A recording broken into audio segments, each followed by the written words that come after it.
ذمی فی الوجہین، دو چہرے والوں کی مذمت کے سلسلے میں گزر چکی ہے۔ یہاں امام نووی رحمۃ اللہ علیہ اس حدیث کو دکھلاوا حرام ہے اس سلسلے میں بیان کیے۔ عبداللہ ابن عمر رضی اللہ عنہما کے پاس کچھ لوگ یہ شکایت لے کر کے آئے کہ ایسا ہوتا ہے کبھی کبھی کہ ہم جب اپنے حکمرانوں کے پاس ہوتے ہیں تو وہاں ہم کچھ بات کرتے ہیں اور جب نکل جاتے ہیں ان کی مجلس سے، ان سے جدا ہوتے ہیں تو ہم آپس میں الگ بات چیت کرتے ہیں۔ تو عبداللہ ابن عمر رضی اللہ عنہما نے کہا کہ دیکھو، اس طرح کی حرکت کو ہم اللہ کے رسول صلی اللہ علیہ وسلم کے زمانے میں نفاق شمار کیا کرتے تھے۔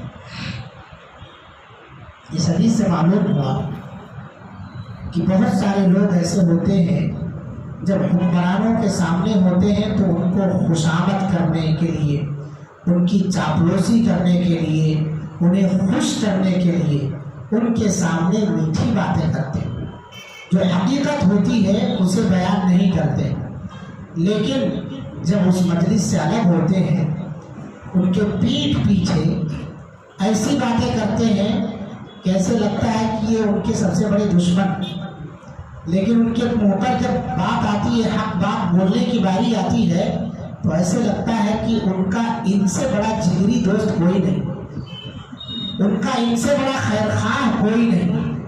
یہ رویہ کون سا رویہ ہے؟ منافقانہ رویہ، اور یہی ریا میں بھی آتا ہے، دکھاوا میں بھی یہ چیز آتی ہے۔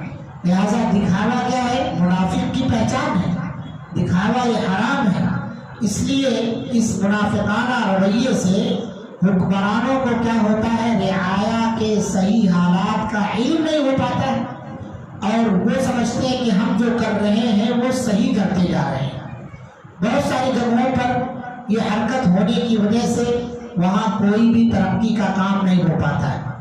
بہت ساری جگہوں پر یہ حرکت ہونے کی وجہ سے غیر مستحق لوگوں کو مالی امداد یا کسی بھی طرح کی امداد نہیں پہنچ پاتی۔ بہت ساری جگہوں پر یہ حرکت ہونے کی وجہ سے کسی بھی طرح کا کوئی بھی خیر کا کام آگے بڑھ نہیں پاتا ہے۔ کیوں؟ وجہ یہ ہے کہ حاکم جو ہوتے ہیں وہ جب اپنی میٹنگیں بلاتے ہیں تو ان میٹنگوں میں سارے لوگ ان کی تعریف کر کے نکل جاتے ہیں، تو سمجھتے ہیں کہ سارا حساب کتاب اچھا چل رہا ہے، کام اچھا چل رہا ہے، تو اس کو چلنے دینا چاہیے۔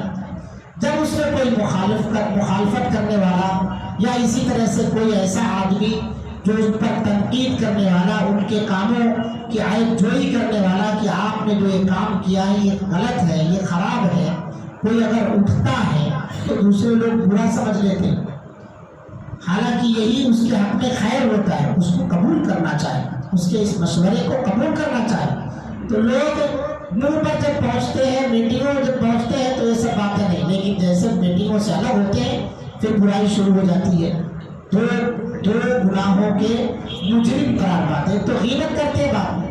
اور دوسرا جو حق بیانی سے کام لینا تھا حاکم کے سامنے، وہ حق بیانی نہیں کیا انہوں نے، تو وہاں امانت داری یہ تھی کہ حق بیانی سے کام لے کر کے جو بھی حالات ہیں سماج کے، معاشرے کے، رعایا کے، ان حالات سے حاکم وقت کو یا جو بھی ذمہ دار ہیں ان ذمہ داروں کو واقف کرانا چاہیے تھا۔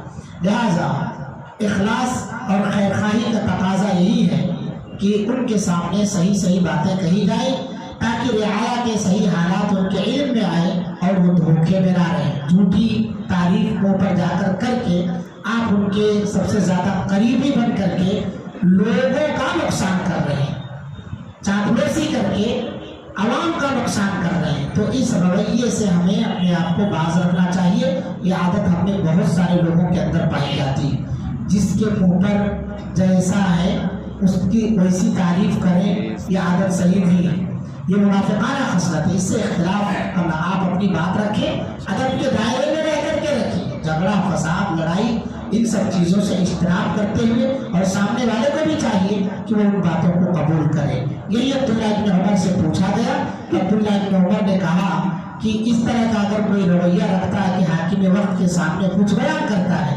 محفل میں جا کر کے کچھ بیان کرتا ہے، محفل سے نکل کر کے تو یہ ہم اللہ کے رسول کے دور میں نفاق شمار کرتے تھے، اس سے اجتناب کریں۔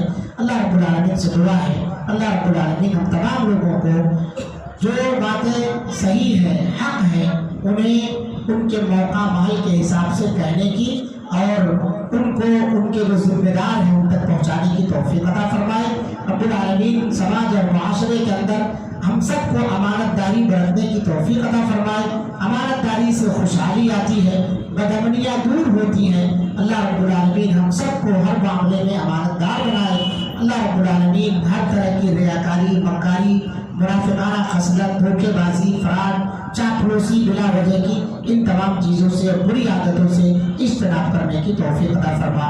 آمین۔ السلام علیکم ورحمۃ اللہ وبرکاتہ۔